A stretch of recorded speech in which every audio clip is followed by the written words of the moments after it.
Alright, so today on the 4th of July, we have 4 different movies from 4 different platforms, so that seems appropriate enough. And I think I wanted to start with Hamilton, which I wasn't sure I was even going to do like this, because I wasn't sure, not just because of the format, but also I almost feel like I didn't know enough about it to be able to touch on it with just a viewing of this, because obviously this has been a huge, gigantic deal for the past 4 or 5 years, and it's something that people who haven't even seen the show still know by heart just through the album itself. And I knew lines from it, and I knew what kind of the general concept was, but I really didn't have much of a familiarity at all going into this. So prior to watching the movie, I listened to all the songs all the way through, just by themselves, just to see how, just kind of get an idea of how that managed to take off so much by itself. Um, with so many people not able to see the show, mainly because it became notorious for it being, its popularity got so huge, like it almost transcends the word popularity in regards to how big this was, and how it literally became like a running joke that it just became impossible to even see because of that. So going into that, I immediately, like, I was maybe 3 songs in, and I was like, I get it. And I couldn't wait to get through the rest of it. And it's so consistently great in a way that even around all the hype, because you would think with something, like if I'm just now catching up to something that has this much hype, you would think it would have, like, completely out of its own power, it would be underwhelming in a sense because of just how much the build up is behind it. But like I said, you just sit down with it, and when it's barely even started, it's like it just clicks immediately. And as I'm only assuming this has happened to most people, and that's how it's gotten to this point. And it is created by Lin-Manuel Miranda, of course, created being the music, the lyrics, and everything in between. And with how many songs and with how much consistent greatness they have, it's like, is there even like, is it ever confirmed? Is there concrete evidence that he's even human? It's like this accomplishment is so insane to even behold, and it's like when you actually watch him in the show, it's like you can see there's this sort of like something beaming off of him where you can just see it's somebody that is literally surrounded by their dream project, um, and so many times over. And because to take this character and this story and have it join the ranks of where you take like a character that becomes so iconic that the first line they ever say in their story is just them introducing themselves, and it's like something that'll send chills through you. And as it's now reached that iconic status, you look at like everyone from James Bond to Forrest Gump, their first line is just them introducing themselves, but the characters themselves and those lines are so iconic, and it's like when Lin-Manuel Miranda first walks out during the first number and just says Alexander Hamilton that first time, it's like you can hear an entire room just stop. Like, not even the room, almost maybe the world stops when he comes out and says his name for the first time. And what's interesting about that is when you go back and look at that, was it the White House? I can't remember if he was actually at the White House or if he was just performing for the Obamas and everybody around them, but there's that video where he performed the song for them by himself, and it was like in its early stage, and he just said, I'm writing a musical about Alexander Hamilton, and it got a laugh because just the idea kind of got a laugh in general. I think even David Diggs recently did an interview where he even said that it sounded like such a bad idea at the start of it. And then when it gets to that moment in that video, when he introduces himself as Alexander Hamilton, it gets a laugh. You can kind of tell, like, based on his reaction, that's kind of what he expected because it was such an outlandish concept at the time before it really took off. And it's like now you can take that same moment that initially got a laugh and it just stops the room entirely, is like it's insane. And once again, that's just the start of a show that is nearly 3 hours long, and it is able to keep up that momentum the entire time. With hardly, there's, as far as the movie version goes, the intermission has been cut down to like 30 seconds. Which I like that it's even there at all. I was wondering about that.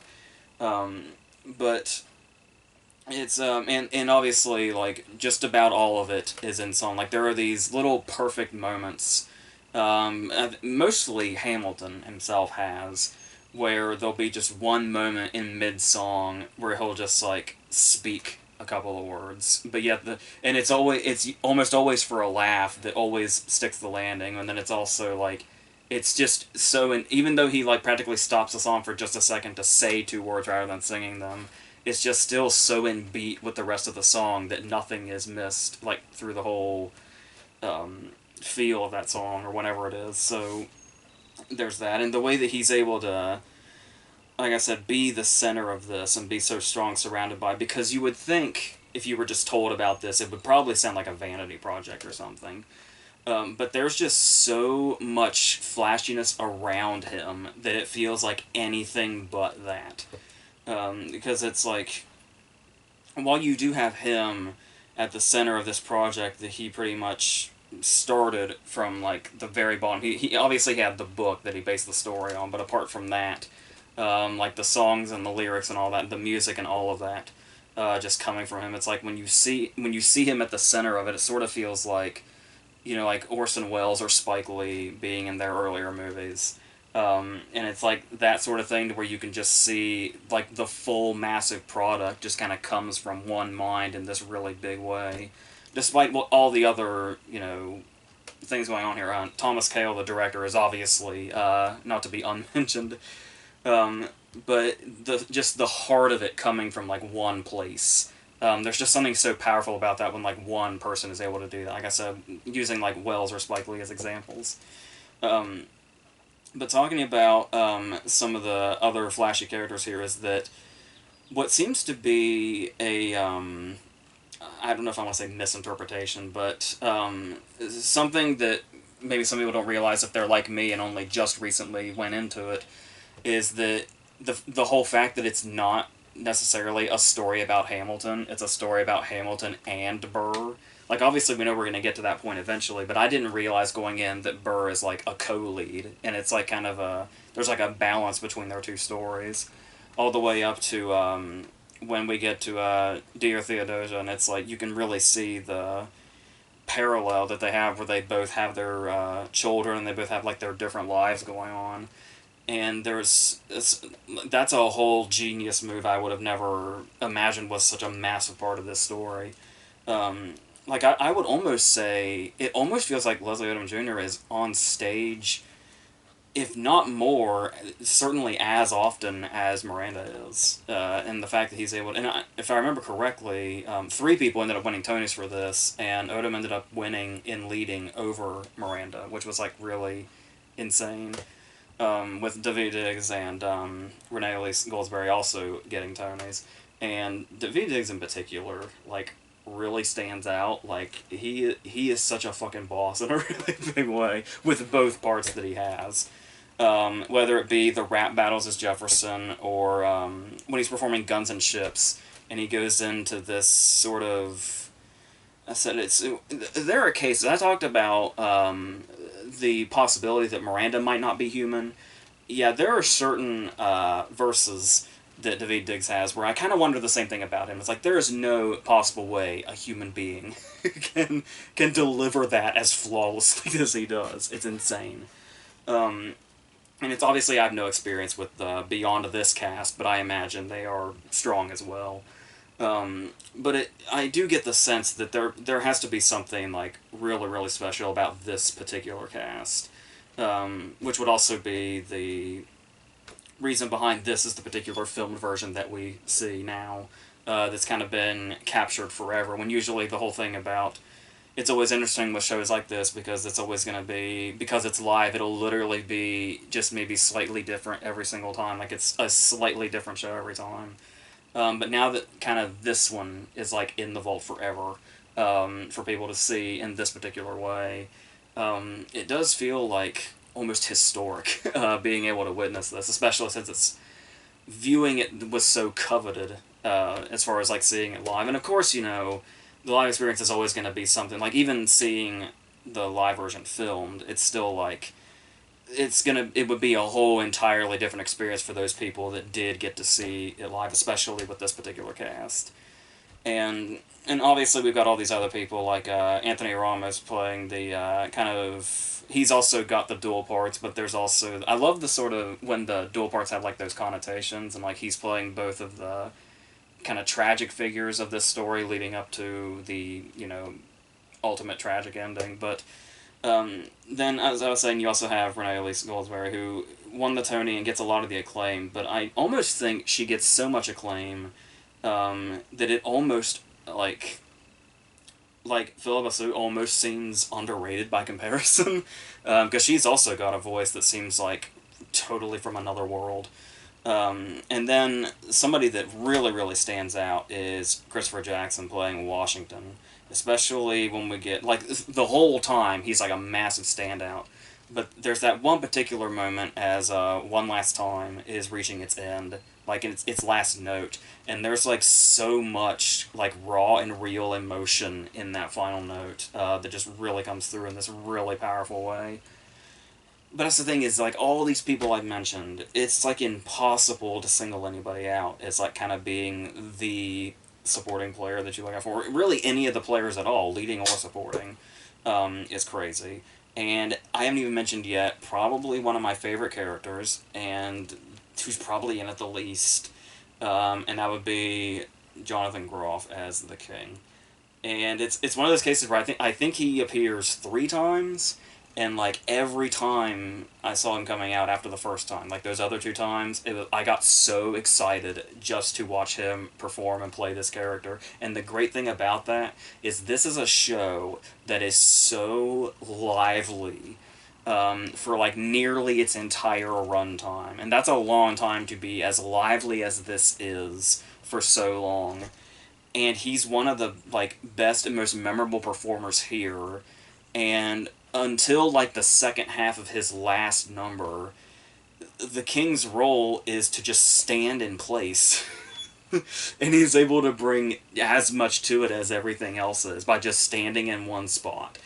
I think it's only like halfway through his last number that he actually finally starts moving around a little bit, but it's really just walking from one place to the other. uh, and so that's incredible.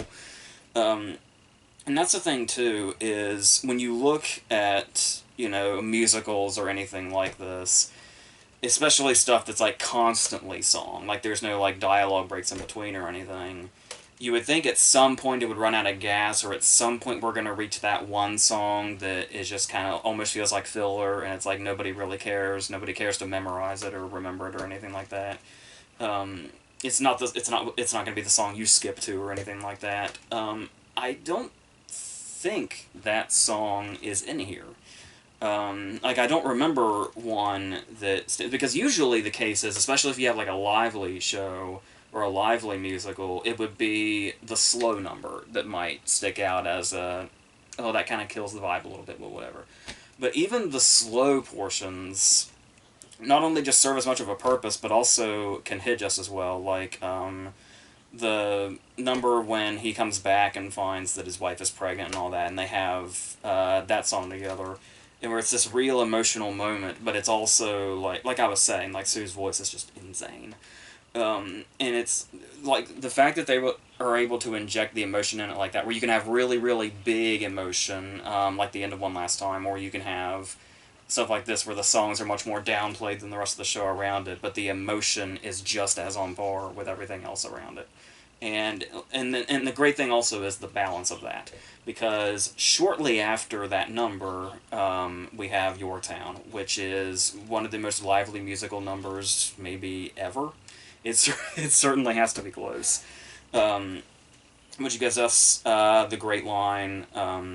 Somebody else I didn't mention in the supporting players was Hercules Mulligan, who has his incredible line. What is it? Hercules Mulligan, I need no introduction. When you knock me down, I get the fuck back up again. Is delivered so powerfully in this really great way. I had heard before I watched the movie that they censored them, but I do think they did it in a more subtle way than I was expecting. Like I was expecting it to look really bad and like to be really obvious, but not really.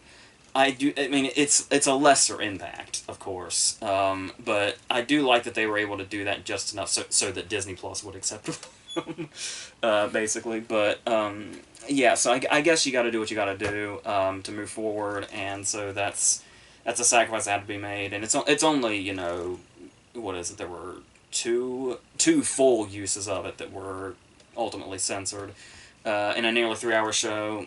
I guess that's not too much of a sacrifice, but I do really love that line, and it's so much more impactful uncensored. But like I said, you do what you have to do. And then we reach that point right before the intermission, probably the best possible way to go to an intermission, where we have that moment you see in many musicals where we eventually reach like a medley of sorts, where kind of all the songs we heard before kind of come together all at once, and it's always amazing. Uh, like that's one you can tell, like there's a reason that is such a kind of a defining moment in most musicals, is bringing all the songs together at once. Like I can't think of a time where it didn't work in a really big way. Um, and then yeah, then the intermission happens, and then you're like, so how can they possibly top this first half that they've already done? And then we immediately go into him having a rap battle with Thomas Jefferson, who is also played by Daveed Diggs, and this is just like, and that's the thing too, is it's like you watch the first half, and the wording that I used was Daveed Diggs is such a fucking boss, and it's like once you see him playing Thomas Jefferson, all you want to do is double down on that, and it's like he just keeps like upping what he can do, and it's amazing. And then, yeah, we get, like, you talk about also it being just a film performance, is the kind of, the audience almost kind of has a participation here in regards to, like, applause breaks and stuff like that. And obviously that can just be, like, it's just kind of the punctuation mark of every song, and that's it. But there are some moments where it adds a bit more power. Like, there's the moment where, the room where it happens ends. And it's one of the few times I noticed where, because obviously there's, like, they go, like, from song to song, like, there's barely time for an applause break. But this particular moment where the room where it happens ends is one of those moments where there's applause, and then before they go to the next thing, there's, like, a second wave of applause. And that in itself just kind of adds, like, a whole power to that number and that moment before they go on to the next, which really works also. So that's another kind of upside to it being in this particular format. And then as far as like the way the sets are used, like you've obviously got the revolving stage that works wonders through the whole thing, and they do so many great sort of visuals with this. But one time this really stood out, how they were using the sets, was Hurricane, where there was just the blue lighting, and then everything was made to look in disarray around him, and it's like the stuff like that is really practically mind blowing, and especially the moment when like time freezes during the duel is like incredible. And then there's also moments where you talk about like, you know, what is the difference between this just kind of being a filmed production versus it feeling like, you know, more cinematic.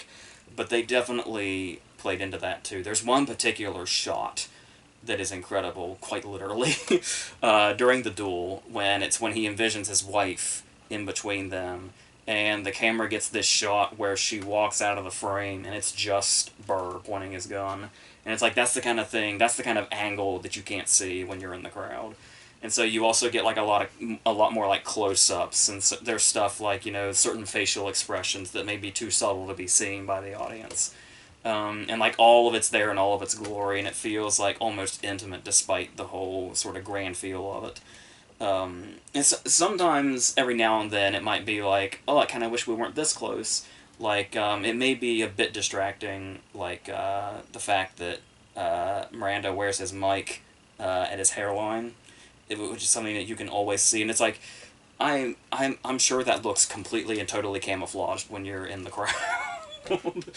But still, it doesn't matter. That's just something. But yeah, and so the way they were able to capture that, and like I said, get those angles that we wouldn't necessarily be able to get, like adds a whole other feel to it, to where even though there'll be so many people that say, "Oh, why couldn't I have seen this live?" Especially with this cast.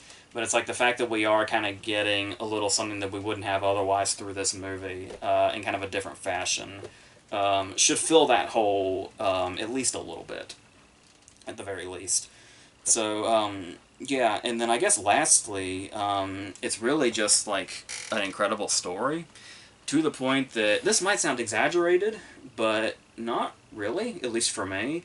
It actually eventually got to the point where I got so wrapped up in the story, you kind of almost stop acknowledging what exactly it is, or like the style of what you're watching is. Like it's one thing that, it's all in song, and it's the different styles of those songs also, and like every now and then there'll be like some like modern verbiage, just like a tiny little bit thrown in there, like in an almost tongue-in-cheek way.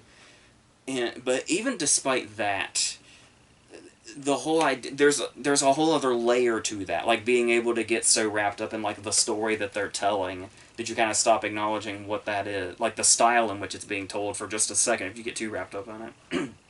Usually once the audience starts applauding, you can kind of break out of it and say like, oh yeah, this is what I'm watching.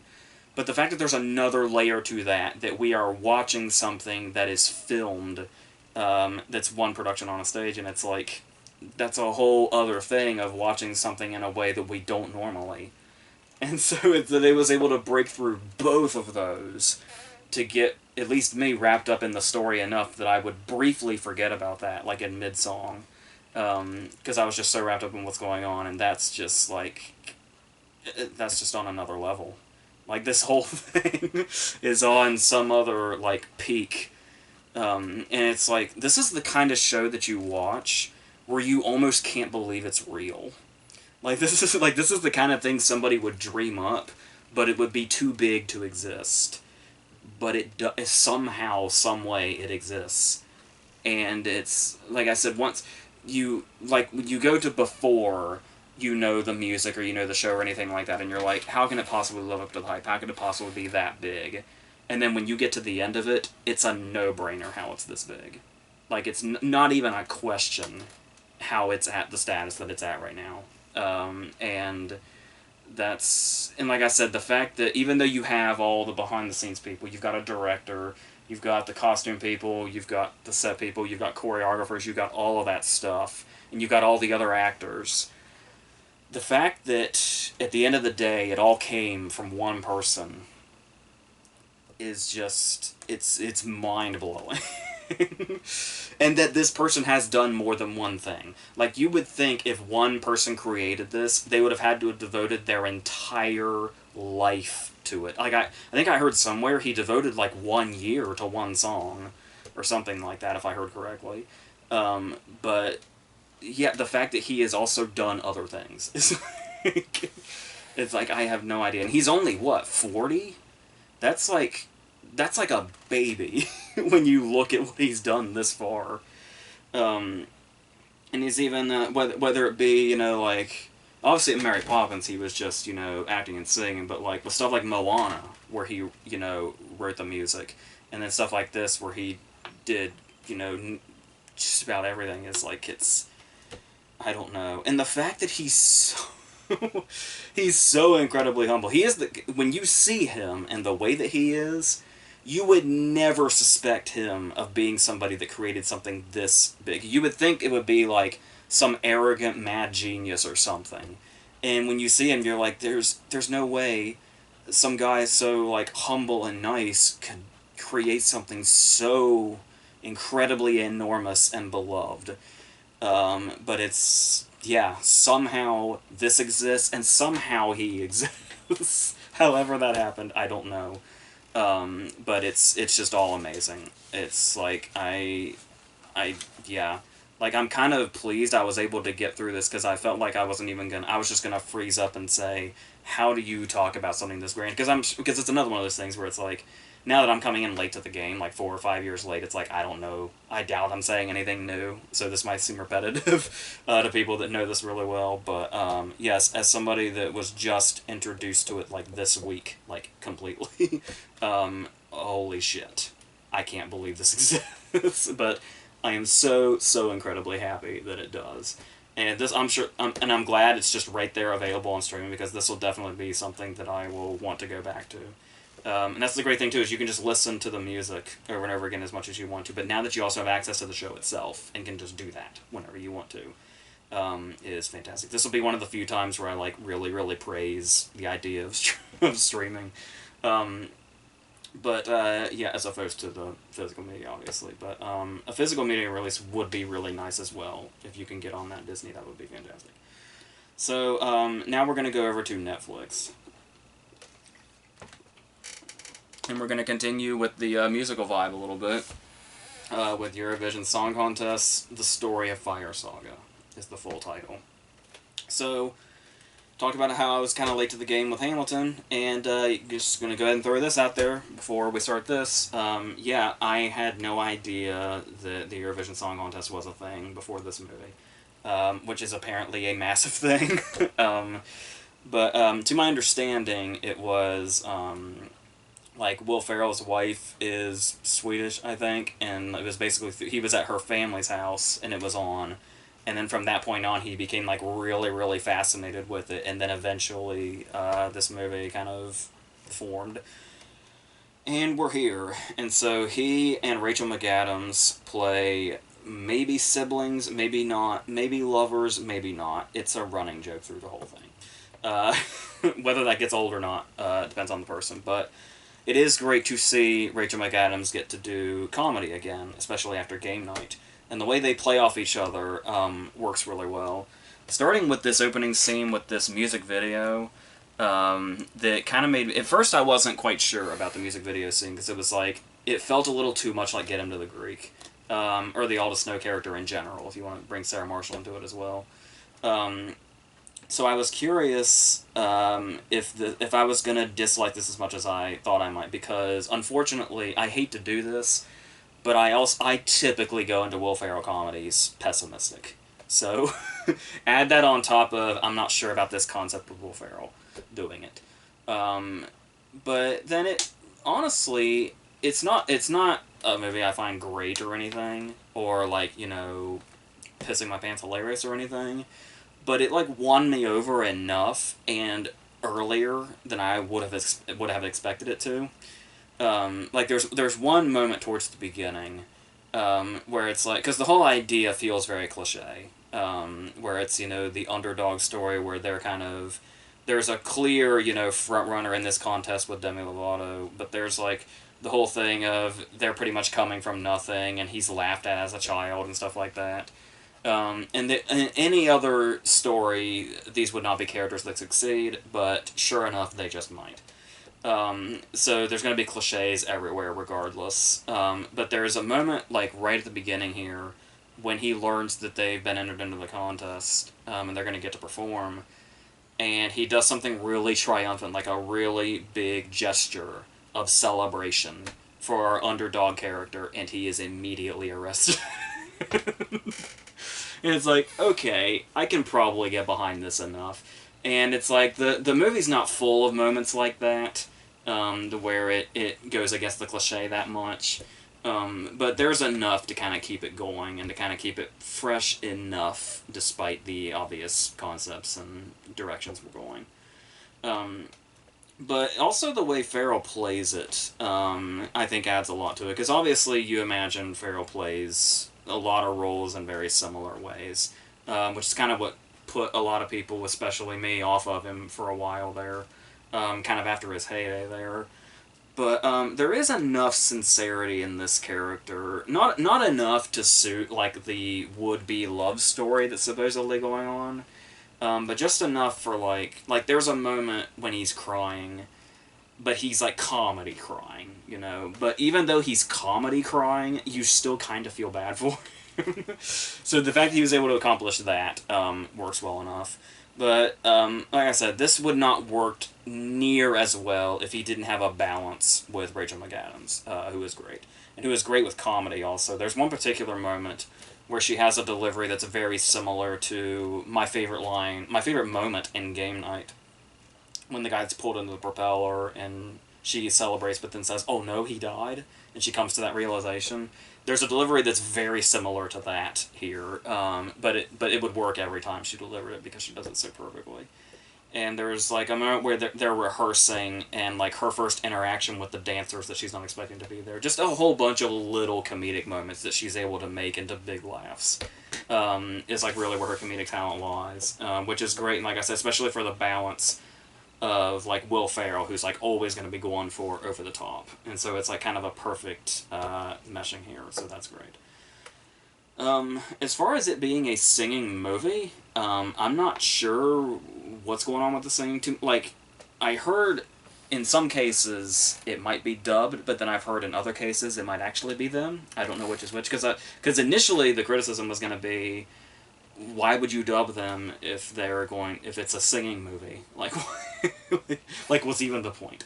But apparently they do enough of their own singing. I honestly could, maybe it's a testament to that I couldn't tell for sure. But while we're on that topic, somebody that I think was dubbed, despite the fact that they can sing, as far as I remember, is Dan Stevens, who's kind of the antagonist of the movie, I guess, in a particularly funny way, which is great.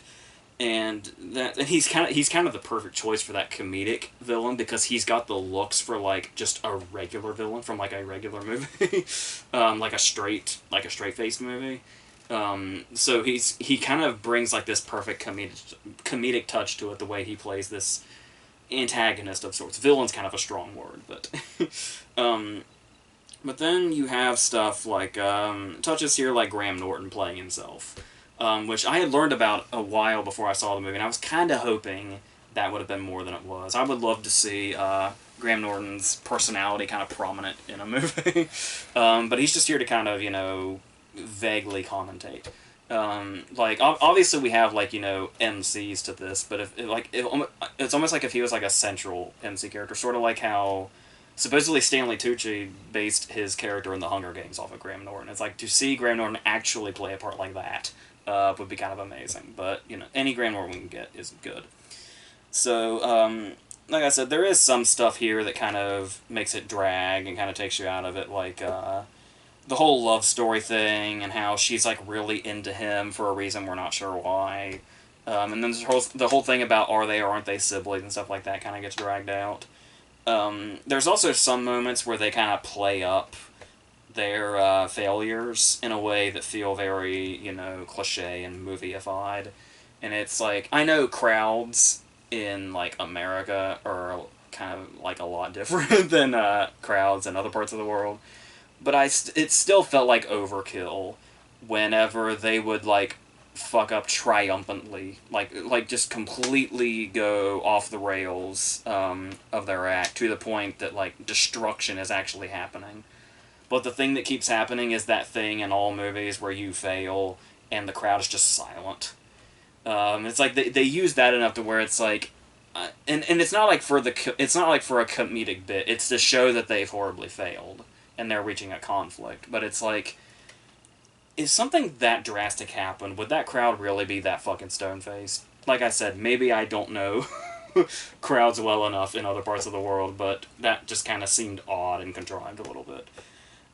So as you can probably guess, it's overlong. It's too long.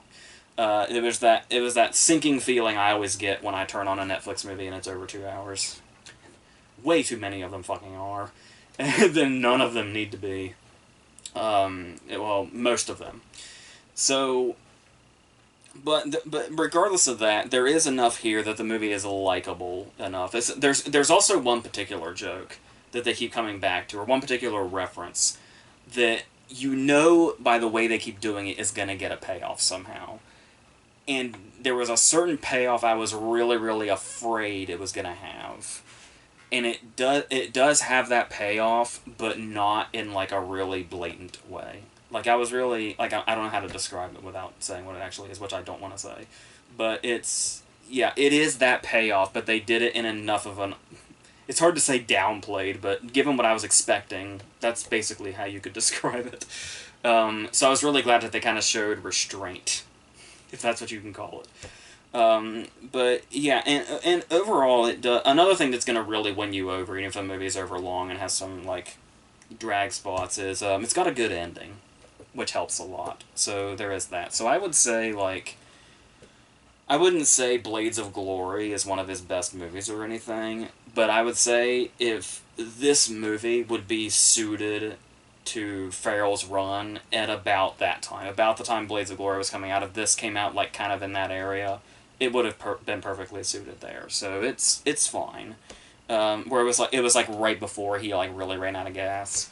It would go in there. So I said I don't want it to seem like a bad thing, like saying you can compare it to Blades of Glory, because he's got, obviously, you know, similar hair and all that shit. But yeah, it's still, it's fine. It's certainly more enjoyable than I thought it would be. So it's got that going for it as well. So let's go on to My Spy, the movie that I wasn't sure was ever going to exist. I think I saw a standee for this in a lobby in a theater out of town like a year and a half ago or something. This movie had like 5 release dates or something, and that was before all this other stuff went down. And I think even after all this stuff went down, it got moved again. But now it eventually has found its way on Amazon. So and it comes to us from Peter Siegel, who did comedies like Tommy Boy and Anger Management and stuff like that, but has kind of found his way into, like, the action comedy world. Like, he did Get Smart. And there's even a little reference in there at the end. The airfield they're on at the end is Callahan Airfield, and it's the exact, like, Callahan logo from Tommy Boy, so that's kind of nice.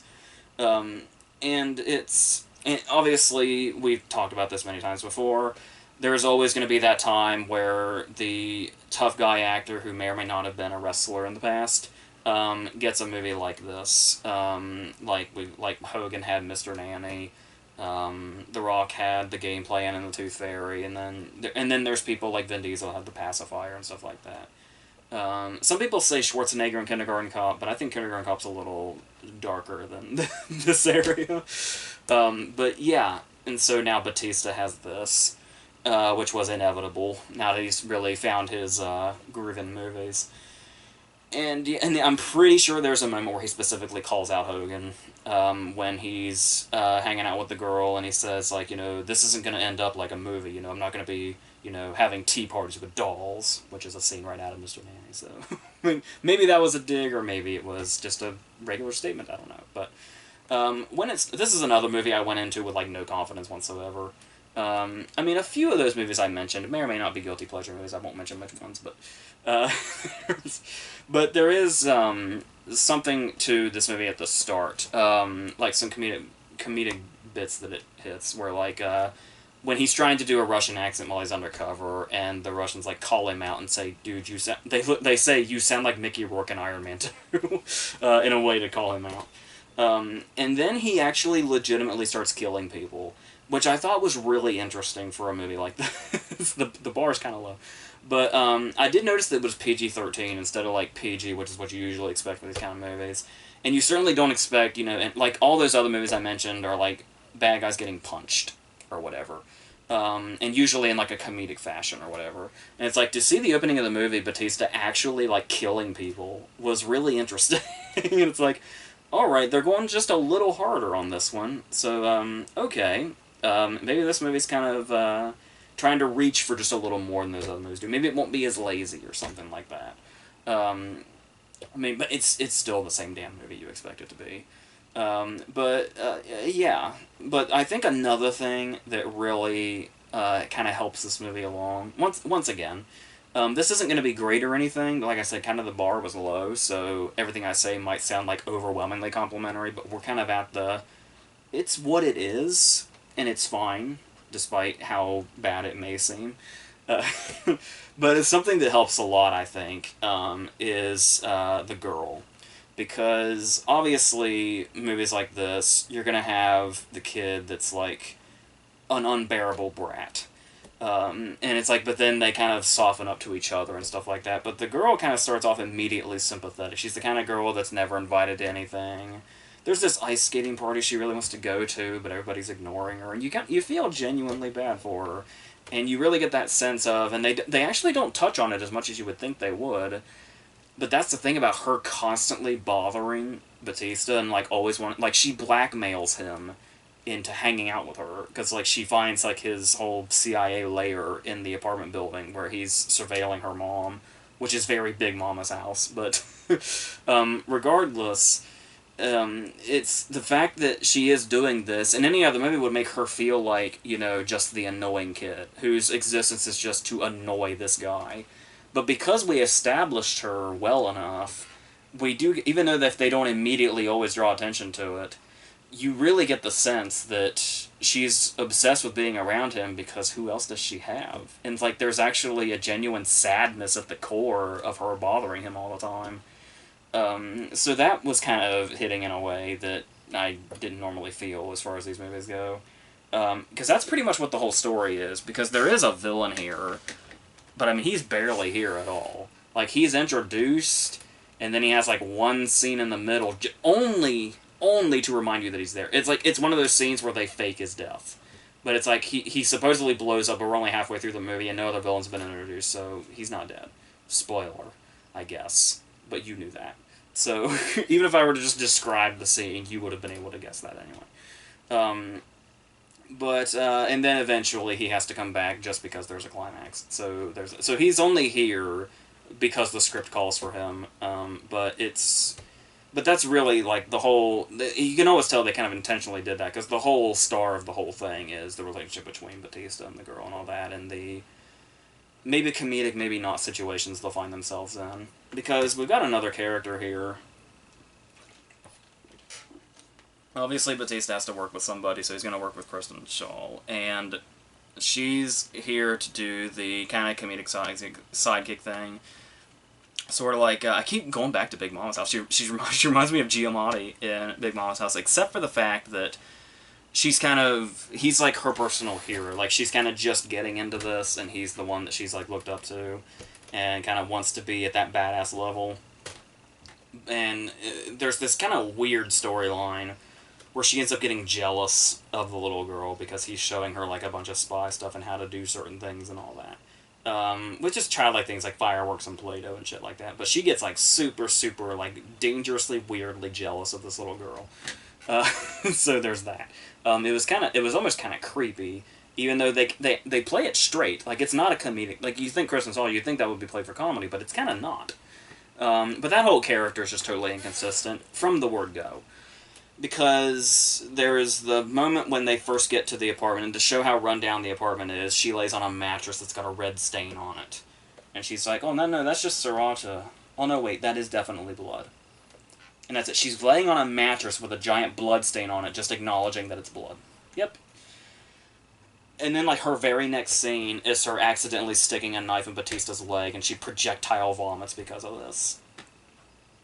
See what I mean by inconsistent? But, alright. And so that whole character was weird, and we really didn't need, you know, much of her at all, so, yeah. Like I said, just give him another partner, like Giamatti in Big Mama's house, that's just there. That's all you need, is just another character that's just there, to be observing, the monitors when Batista's not there. That's all that character needs to be there for, because all the other extra shit they had her do is just weird or inconsistent. But then you also get to points, and this is where you can tell that a movie isn't that bad, because there's the whole thing of, if I really hated this movie, I would be picking apart everything that doesn't fit, like the inconsistencies in the Shaw character, for instance. But so you get to the point to where she takes him to this sort of Parents' Day / Special Friends Day, they call it. And he goes there, and he just, you know, he says, don't tell anybody what I actually do. It's a big, big secret. You can't tell anybody at all. But when he sees her being bullied, he decides to tell the class what he does. And it's like, there are so many reasons this is a bad idea, and the movie doesn't touch on one of them. It just lets him confess to a classroom filled with parents and teachers and kids what he does. And it's like, if this were a worse movie, I would get really held up on that and be like, what the fuck even is this shit? Like, why? Like, that brings down the whole thing of covering his identity and the whole thing of it being secretive and all that.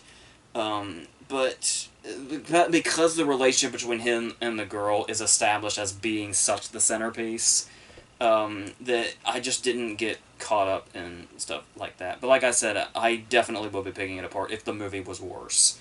And that it wasn't doing everything else. Like, if it wasn't successful enough as it is.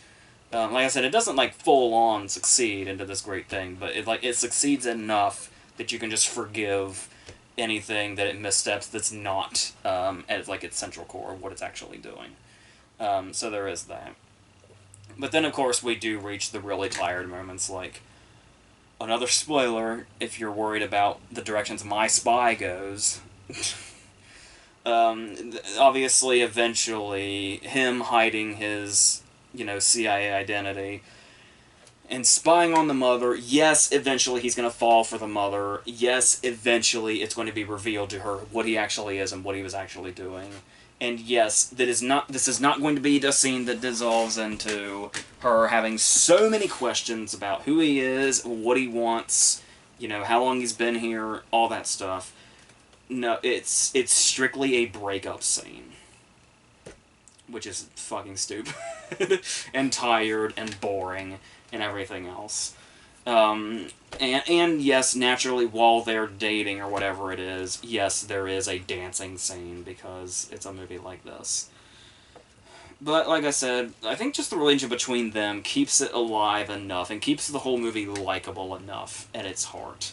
And it does have that heart. Like, when it's there, it feels sincere, because that's another way movies like this tend to usually be so bad, is that you can sense that the heart is supposed to be there, but you don't feel it. It just feels like contrived bullshit that people just churned out for whatever. But you can actually sense the heart in this between the two of them. And I think that takes it a long way, even when there's, like, some genuinely shitty aspects to it.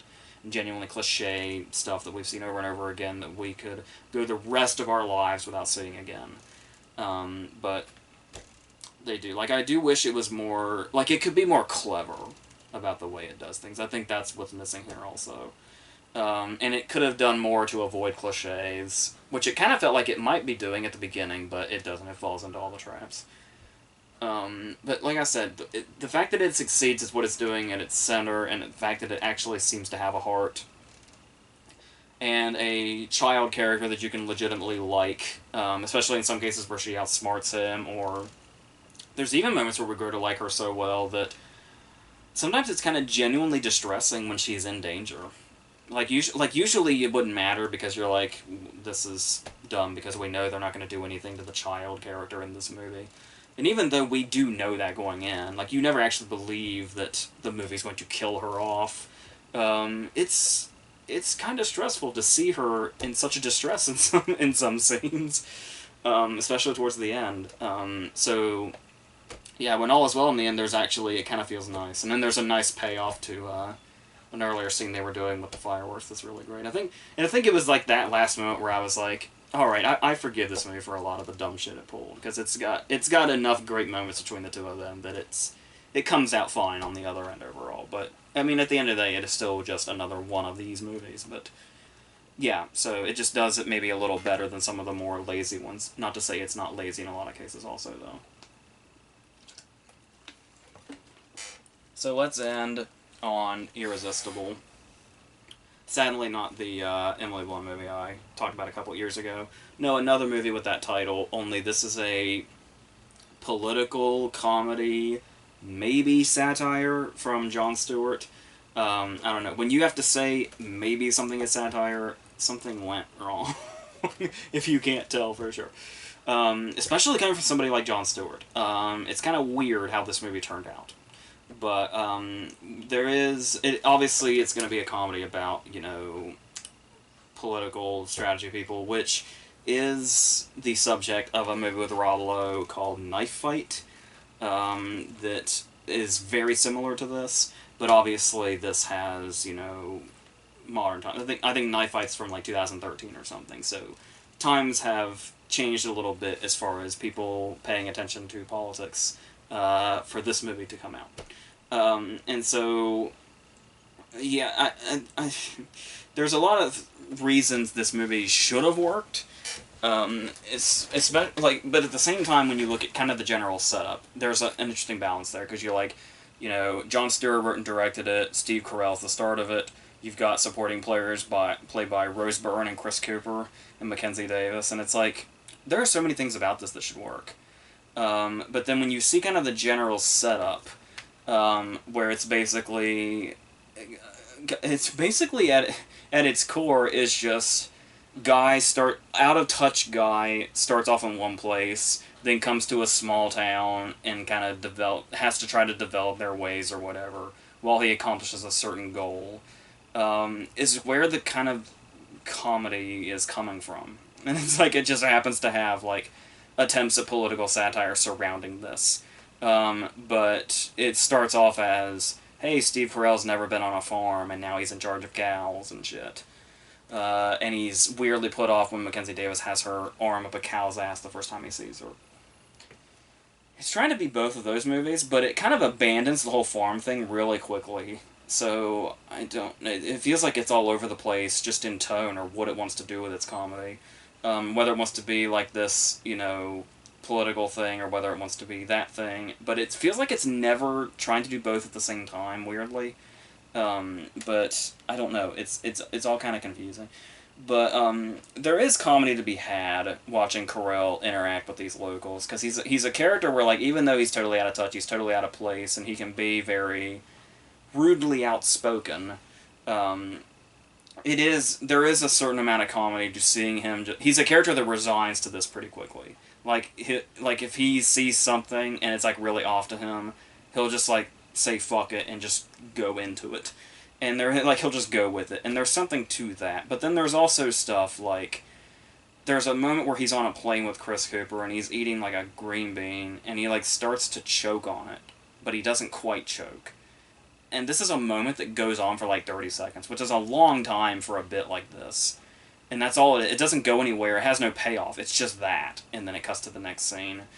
And it's stuff like that to where it's like, you love the idea of Jon Stewart and Steve Carell working together, especially with Carell coming from The Daily Show. But then the other side of that, where you imagine scenes like this happened, was that whole thing of when you're behind the camera and you know the person in front of the camera really, really well, what they're doing might seem great to you, to whatever it may be, even something really mundane, that may not work as a whole. It happens a lot when it's like a director directing their significant other, where like them doing something mundane is going to seem much, much funnier to you than it will be to everybody else if it's something that's not more broadly comedic or universally comedic. So it's like, I imagine Jon Stewart probably thought it was hilarious to watch Steve Carell do this, but it has no place in the scene and no place in the whole timeline of even this whole chunk of time. And this, I don't know, it's a weird moment.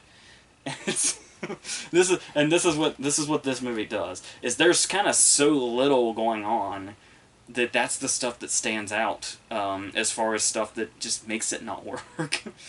I mean, it does feel messy as hell all over the place anyway, but it's kind of aggravating because it does have moments, and it's the kind of stuff that you'd kind of want to see more of, like, the Kevin Costner movie Swing Vote, you might remember, has a hilarious scene in it, where it's like a take on smear ads, like just like political ads in general, and then the smear ads to go against them.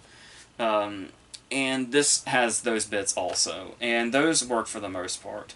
Especially when the smear ads are like really, really as over the top as possible, because it's like, it's parody, but it's almost sometimes not. Like, it's almost too true, and that's where the comedy comes from, like sad comedy. And then you've got, there's a whole bit on Fox News, making fun of Fox News, which is hilarious. And that's the kind of thing where, like, Fox News is just so easy to make fun of. It's like, even though it's low-hanging fruit, it'll always be funny anyway. But do not fret, because there are also plenty of digs at MSNBC and CNN as well. The MSNBC bit actually goes through the end credits as well. It comes back. And so when they're taking digs at stuff like that, I think is where Stewart really shines, because it kind of brings you back memories of his show, and how he handled that. It's sort of everything else that doesn't so much work. And that's the thing, is usually it would be a criticism if a creator like uses something that they used to use as a way to kind of win you over, and it's like, hey, that reminds me of what you used to do, so it's good. But that's the thing, is he is so good at that that it still works, but there's too little of it, interestingly enough. So the rest of it is just this plot, and we introduce a lot of recognizable side characters with recognizable faces that might as well barely be here at all, like Topher Grace and Natasha Lyonne and a number of others. Bill Irwin has one scene here where I wasn't... Bill Irwin's scene is so weird, I wasn't even sure if I found it funny or not. I was just kind of confused by it. And I felt like that happened a lot, was just rather confusion when I think there was supposed to be comedy going on. I don't know. It's kind of bizarre. And the thing is we do have other like main supporting characters like Chris Cooper, and he's the kind of character that you want to root for. And because of Chris Cooper, we can root for him, because he really brings like a certain sincere heart to this character. Because he's that character that, the two political strategists come in and they're like vultures to this guy that's just, doing his thing, and they're trying to get him to run for mayor and do all the political shit. When he's just, trying to be a regular dude with the right values and all that. I don't think they do enough with the character that we don't care for him as much as we should, like as much as is intended. But it's because of what Cooper brings to the table that we can get far enough with that. But then there's... basically after a while, especially with stuff between Carell and Byrne, it seems to come to this whole thing of... Like, it's kind of trying to do the cynical thing of, like, are the two parties, closer than they let on? But that's not really anything new. That's something that's addressed multiple times a day for the last however many years. And that seems to be where the movie seems to think it's like really doing something. Like it seems to want to bite into something, but is barely doing it. It's taken like the Squidward bites when he tried to Krabby Patty for the first time. That's as close as we get, because we've got really cynical characters, and the story goes in some really cynical directions, but it never really feels like the satire is sinking its teeth much into it. Like, it's never really saying, like, it almost... Some people thought he was way over the top and preachy with this, but when you talk about watching Vice, Christian Bale's Dick Cheney movie, and it's like, when you watch that movie, you just get a sense of how pissed off Adam McKay was. Like, you can just imagine Adam McKay writing the script furiously. And you somehow, coming from Jon Stewart, you don't get that vibe with this movie, and that's easily the aspect it's missing the most. Is like real like passion for whatever this is. But that's the thing, is the movie's so jumbled, it's kind of hard to tell what it's even going for. So let alone having enough passion behind whatever it is it's trying to do. I don't know. And it also kind of feels like, when you talk about the Cooper character, it's sort of like, and the Cooper being a side character to Carell and Rose Byrne kind of being in the foreground, fighting, it's like, it's kind of trying to be a Frank Capra movie, but the thing is the center of Frank Capra movies was the Cooper character and characters like that.